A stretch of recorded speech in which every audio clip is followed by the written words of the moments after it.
You're listening to the Identity at the Center podcast.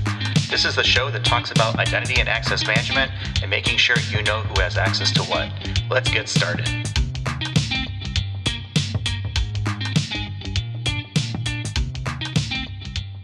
Welcome to the Identity at the Center podcast. I'm Jeff, and that's Jim. Hey, Jim. Hey, Jeff. How are you? Oh, not so bad. Yourself? Doing great. Hey, have you ever sat down and read an IAM system design document from end to end? Yes, but not by choice. It's not the most thrilling reading. Yeah, no, it's definitely not the most thrilling reading, even though I love identity and access management. It's kind of a boring, very detailed read. And I kind of thought to myself, well, maybe I'm not the target audience for those documents. But since I'm reading it, and people ask me for feedback on it, have you ever seen that movie? I can't remember the name of the movie, but I think it's Denzel Washington, and his go-to line is like, explain it to me like a fifth grader. I can't think of it offhand. I don't know. Okay. Well, anyway, that was kind of like my thinking, like, let's boil this down so it's not like you have to, in transparency. So we're deploying a SailPoint system, and it's like, I have the context for what SailPoint does, right? Identity governance and administration. I get that. But the folks on the client side may not realize that, hey, there's these identity cubes being created and we're doing all these provisioning events. And so I kind of thought, a lot about it from the standpoint that it's missing the context. People don't always have that base knowledge. Also kind of reminded me of something that happened recently with my son. So he called a phone number. I asked him to give something a call. And I said, hey, did you call that number? He's like, yeah, but I'm getting like this weird beeping noise. I'm like, what are you talking about? Weird beeping noise. So I call the phone number. It's a busy signal. He didn't have the context. It was the first time he'd ever heard a busy signal before. So, anyway. It's like, they don't know what a typewriter sounds like. That's like what the sound effect is for keyboards, to play. It's like never actually heard a typewriter in real life. Yeah. Or the modem sound, right? Connection. All us old people who, grew up in the dark ages of computing. Yeah. I thought of a saying that we used to use all the time. So something that was up, 4 nines, 5 nines, it was dial tone. It was like, you pick up the phone, you get a dial tone. But I guess younger generations wouldn't even know what the heck you're talking about, right? Right. Hey, I saw something yesterday that made me think of you specifically. And that was, I don't know if you saw this, but Meta announced their new VR headset. And it's a $1,500 headset in the middle of a recession.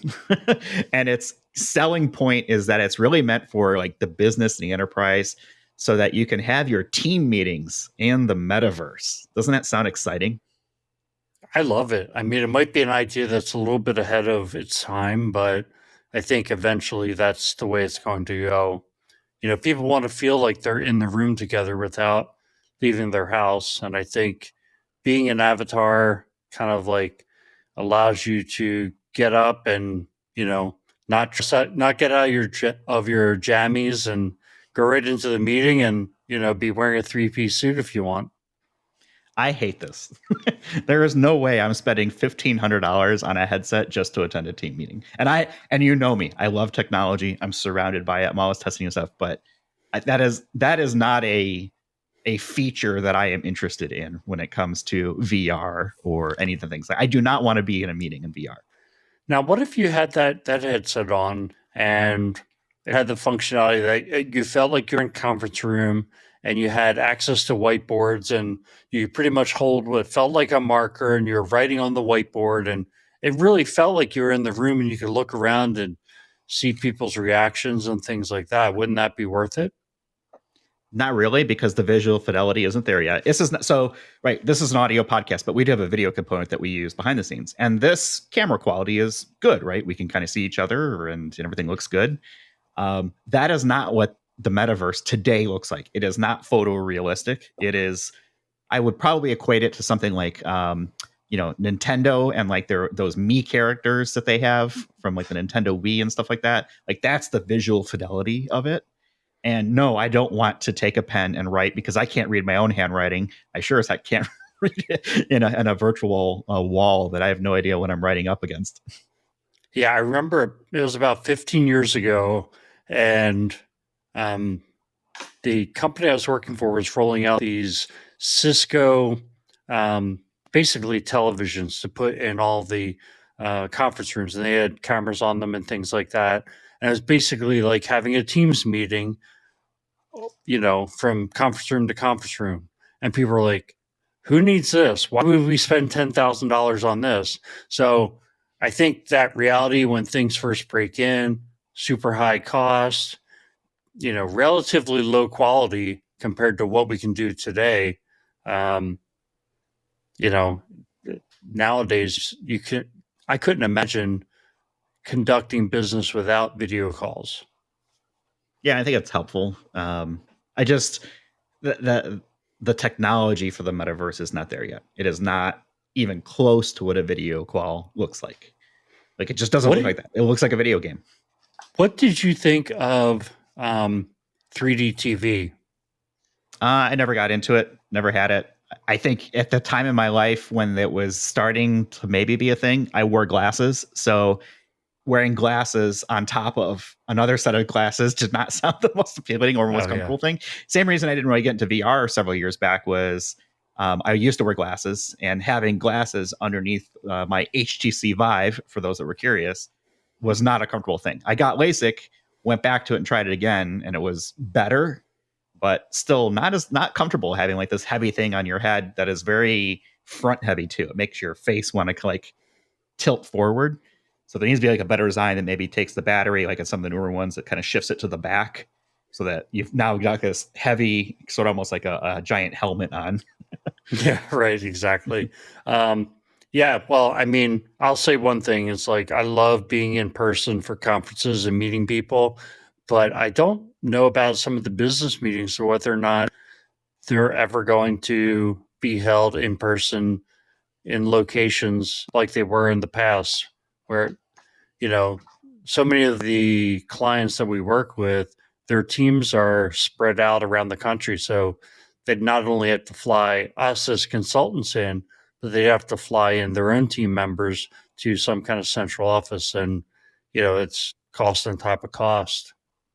Yeah, I don't see much sort of like get together. I think it's good to do for maybe like a kickoff or a very beginning, or key strategic meetings, things like that along the way, but not like the old days, of 2020, early 2020, where people were like, "Oh yeah, I'm gone Monday through Thursday at the client site." No, I don't. I just don't see that coming back anytime soon. Yeah, I just used to love whiteboarding out architectures and how systems were going to work, and everybody getting in a room, and you could draw on the whiteboard and then somebody else could take the marker and kind of draw on top of your drawing. And that's where I think the metaverse could take us, is getting back to some of that. I think it's expensive. If RSM wants to buy us a $1,500 metaverse helmet from Meta, and maybe like a Wacom or Syntec tablet, right, that we can kind of, or Surface maybe, right, that we can etch a sketch on for meetings, I'm all for it.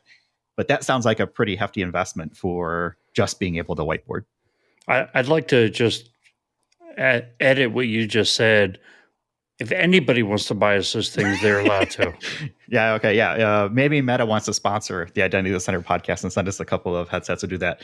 All right. Well, speaking of getting in person, why don't we shift to our main topic? Because guess what today is, Jim? What's today? Today, as people are listening to this, is October 17th. It's Monday, and it is the first day of the Authenticate 2022 conference. And we're welcoming back for his 6th time on the show, Andrew Shikiar. He's the executive director of the FIDO Alliance. Thank you so much for joining us again, Andrew. Guys, thanks for having me. I'm missing all the fun conversation. Like, I have strong opinions about the metaverse and all these things, but well, we can get into it if you want. Whatever takes me under 6 times, I'll do it. So just let me know.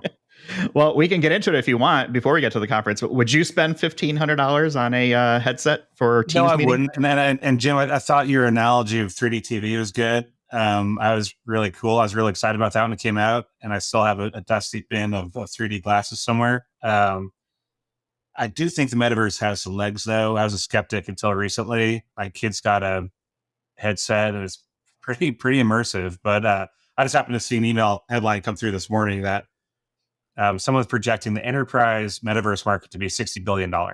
60 billion, 60. 60th at B. So that's a lot of headsets. But I think that there's a lot of interesting applications for the metaverse beyond just like pretending to be in a conference room together. But you think about like manufacturing and all sorts of stuff where augmented reality has actually been proven to work. Anyhow, I digress. That's off topic, but I needed to jump in.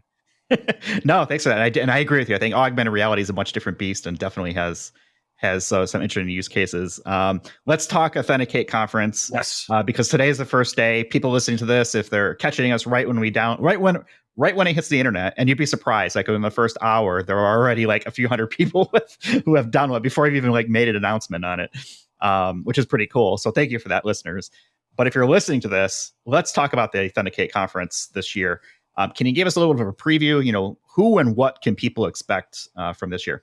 Yeah. So, we're super excited about Authenticate. Last year was our first time we managed to pull an in-person Authenticate off. And we had, in the midst of COVID or the end of COVID in October last year, we had around 250 people there, which was great. We're aiming to double that this year. So we'll have a lot more people, so closer to 500. In general, I'd say the attendee profile has shifted to be more of the kind of deploying organizations. So we're seeing a lot of banks, insurance companies, generally like architects and CISO office type people from those companies taking part, and also a lot of C-level folks from kind of the vendor ecosystem. So in general, I think we have a very senior switched on audience who will be attending Authenticate this year. One other note is that we're actually at capacity. So we're recording this in advance of the conference. There's only literally a handful of spots left to be on site. So for anyone who's listening to this who wanted to be on site and is listening remotely because you can only attend remotely, sorry about that. But make sure to sign up sooner next year. So great turnout. Just super excited about a very engaging 3 days in Seattle. Yeah, it's a cool spot to have it. And I think for people who aren't familiar with the Authenticate conference, I attended the first one for me, at least last year. This is the infamous Jim getting sick at the last minute and leaving me to do a presentation by myself at the last minute. Not that I still think about that at all, because I'm sure it was fine. But for people who aren't familiar with FIDO Alliance, I know you've been on, we've kind of talked about it before, but sort of a refresher. Can you just kind of give us kind of what is the FIDO Alliance and this kind of the mission of the organization? Yeah, so FIDO Alliance it's an industry body comprised of over 250 companies worldwide. We work together to create open standards for stronger user authentication. It's basically trying to reduce reliance on passwords. So we do three things as a body. We create technical standards. Secondly, we are nurturing a kind of a vibrant B2B ecosystem of products and services that are FIDO certified, so support the FIDO specifications such that any company seeking to deploy can license from a variety of vendors if they decide to license.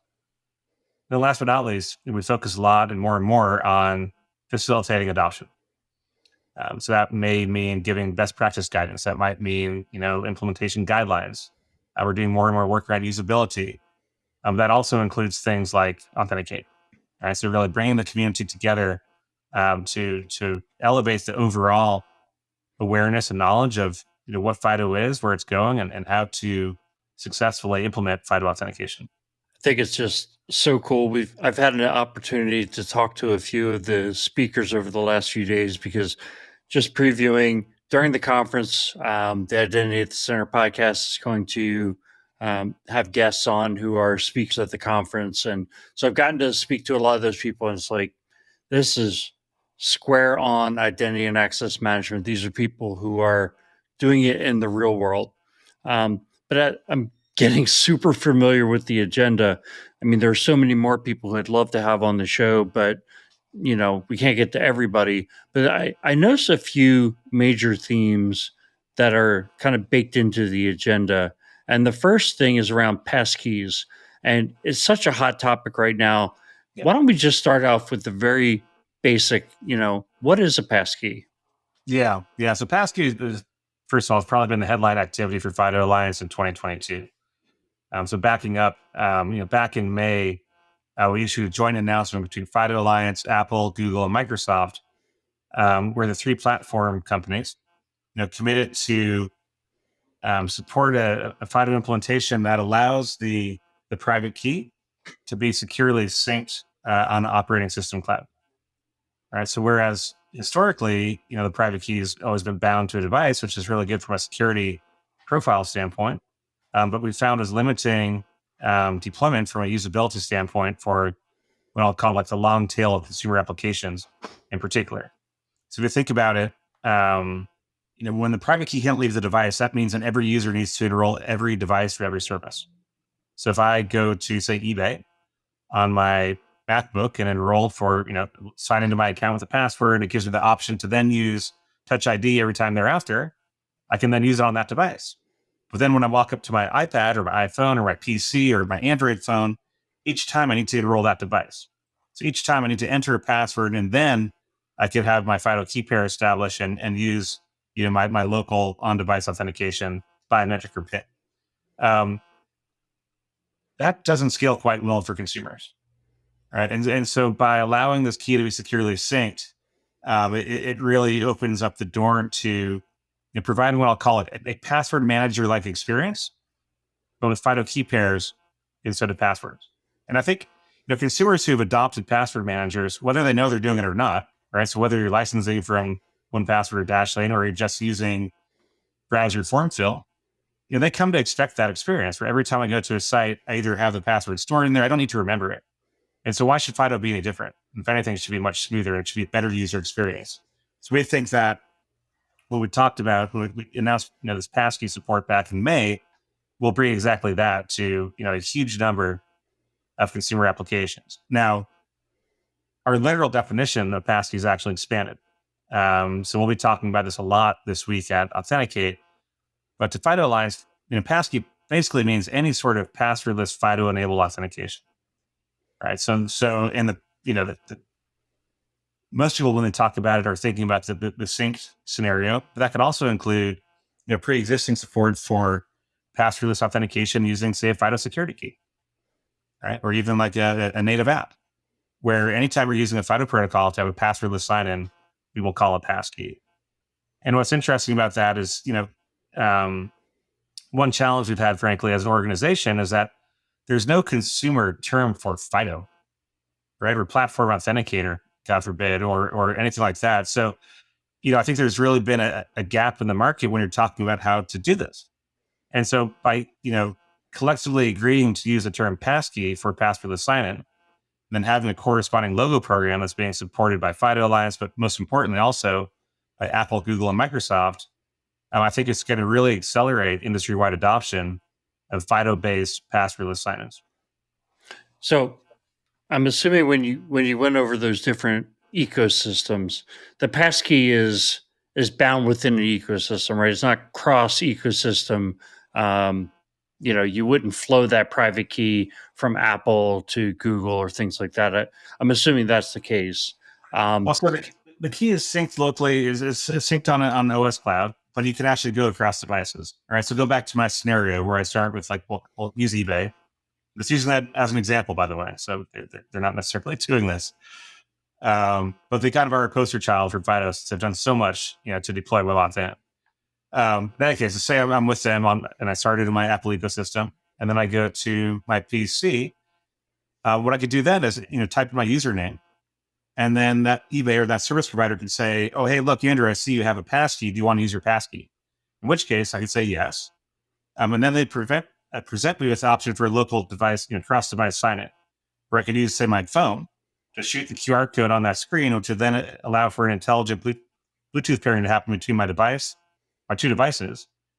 And then I'd basically be using that passkey to sign in on my PC. At that point, depending on the service, they may give me the option then to install that passkey on my PC, so that next time I come to my PC, I just use the on-device sign in on the PC rather than having to go back to my phone to sign in. So in that sense, you can actually we've contemplated how to bootstrap essentially between cloud ecosystems. I So think you what can go you between the two. I think what you just touched on there is kind of the second theme that I noticed, which is around usability.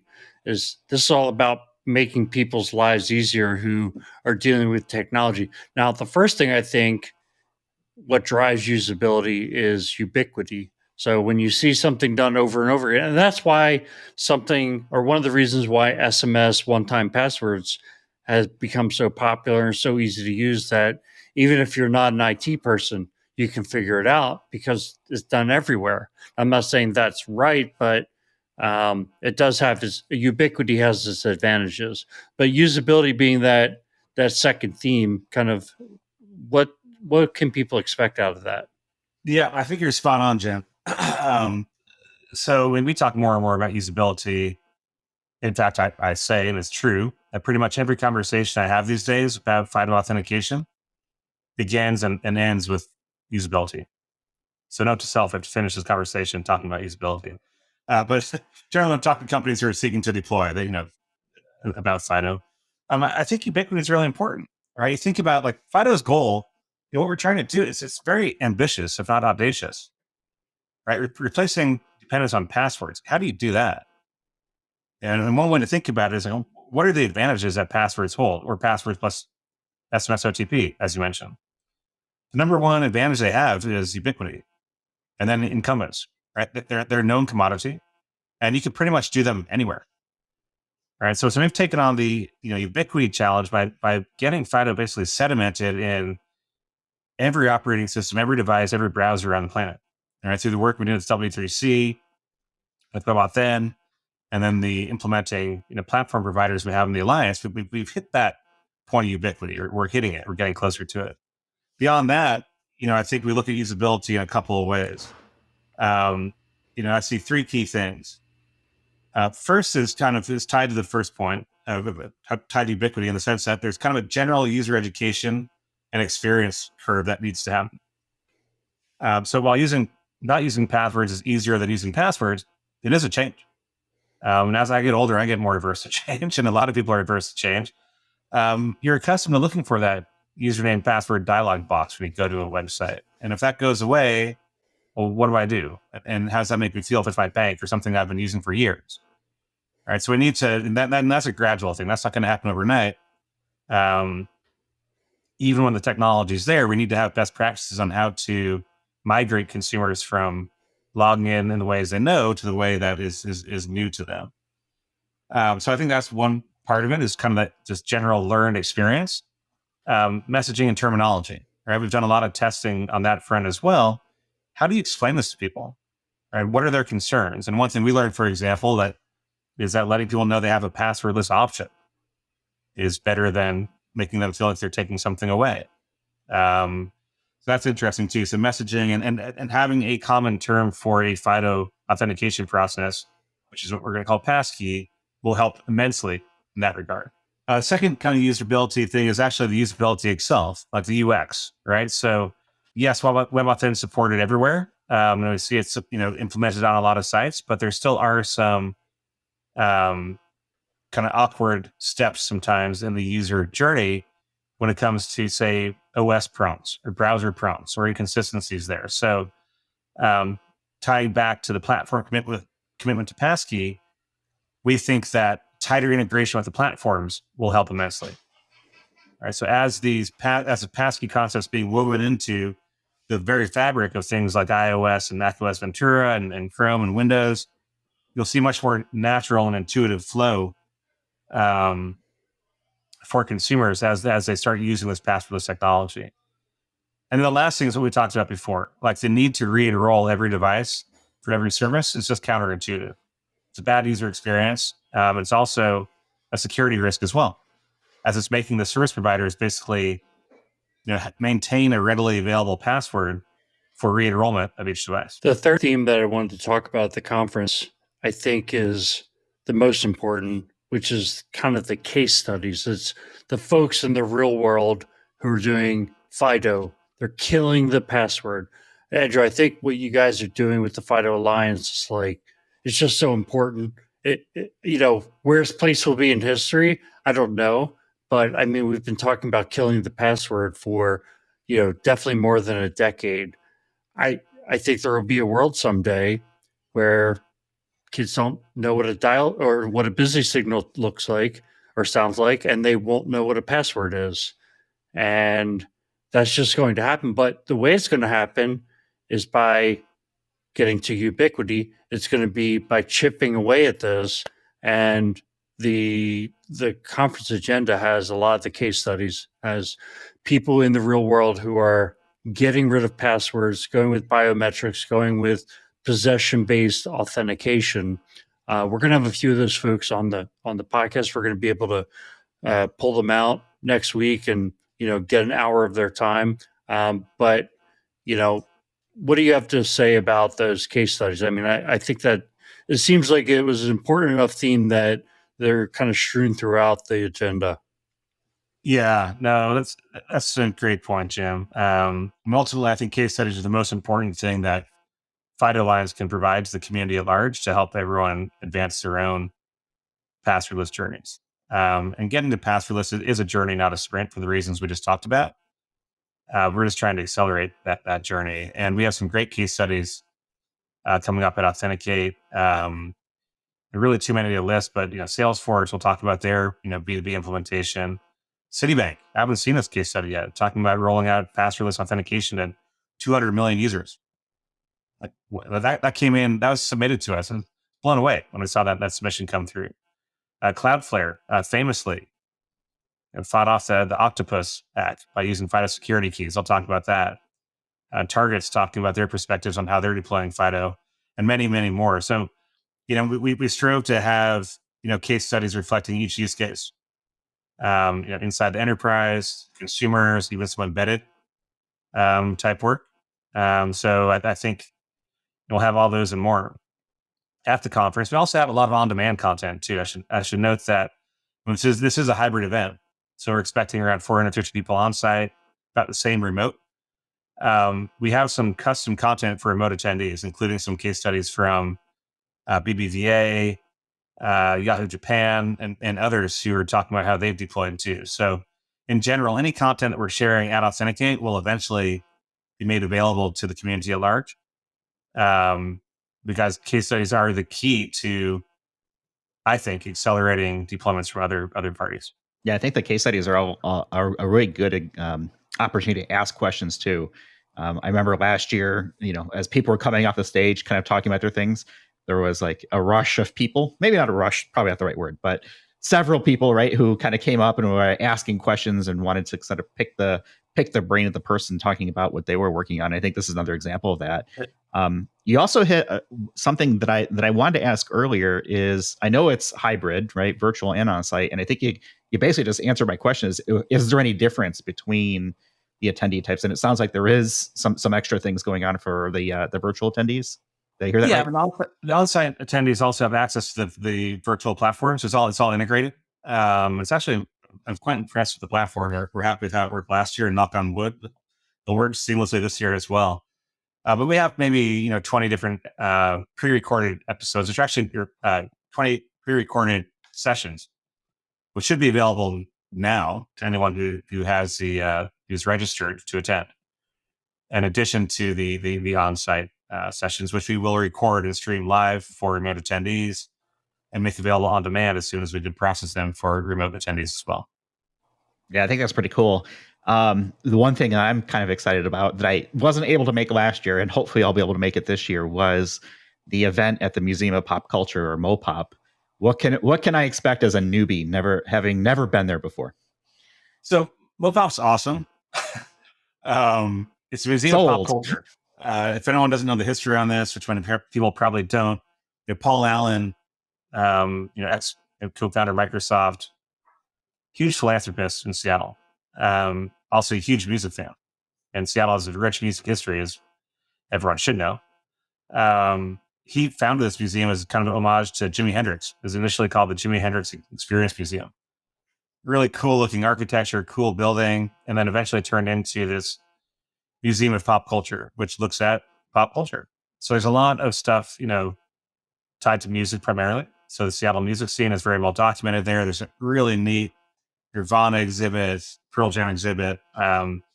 This room of all these famous guitars. There's an exhibit, standing exhibit with looking at hip hop.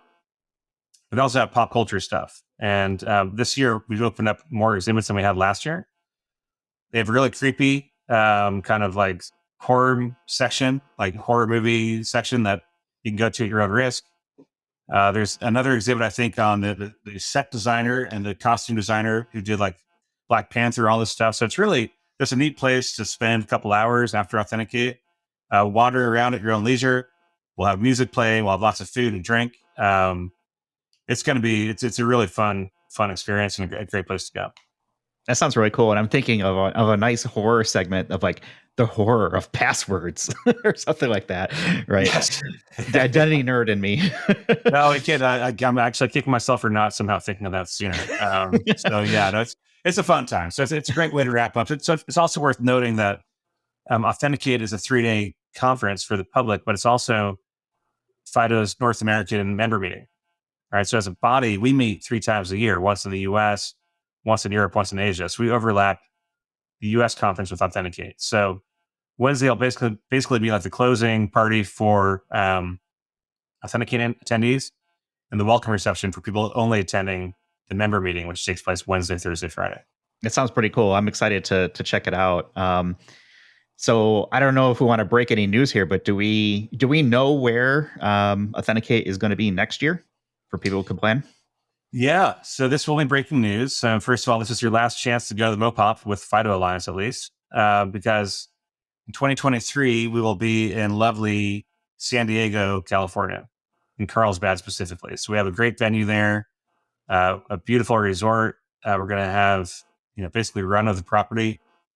We're expecting the conference to continue to grow. We had to turn away exhibitors this year. As I mentioned, we're having to turn away attendees this year. So we think this has legs to grow, by another 50% in 2023. This is, we're not aiming to be a giant conference. We want to find the right size that's going to benefit the community at large. But yeah, next year, I think that the space we have in San Diego will be really well suited for a bigger, more expanded and more engaging conference. That's very cool. I'm a fan of San Diego, especially the weather. So definitely has my vote. So I'm looking forward to attending. So yeah, I guess some exclusive news there, right, for people who are listening to the early listeners of the podcast. Just for your podcast listeners, you can get an early jump on your travel plans before everyone who's in Seattle at the event. Right. Book that hotel early and often. That's usually one of the things that goes first. All right. So we'll start to wrap things up here. Is there anything else that you want to bring up around the conference? I know there's kind of people listening to this and probably after the fact, it's sort of the first day and maybe they're just getting on a flight or just getting off a flight or whatever it may be. But anything else you want to bring up? No, we're really looking forward to it. I'm going to open the conference. It's kind of weird because I'm talking in real time because people, I don't know when it's going to broadcast, but it was, two things to highlight. First of all, we've added pre-conference workshops this year, right? So as we're maturing, we want to add more value to attendees. So people who want to come early on Monday, we have 2 tracks. One is sponsored by Amazon. So learning all about AWS identity, which is super important. So I think about how do we scale FIDO and how do we scale FIDO authentication? So you have a readily available cloud service that you can implement in a virtual private cloud or with the rest of your AWS infrastructure is incredibly important and very interesting. So Amazon will be talking all about AWS identity. Separately, for those of people who are newer to FIDO Alliance itself, we have a whole pre-conference dedicated to FIDO Alliance, right? So we're not going to be taking up session time talking about the latest updates in our working groups, our different bodies, which are very important. So Monday morning is a time to learn about that and also how one may wish to get engaged with FIDO as a member. But beyond that, my opening session, I will have a guest or 2 on stage announcing their intent to support passwordless sign-ins with Passkey.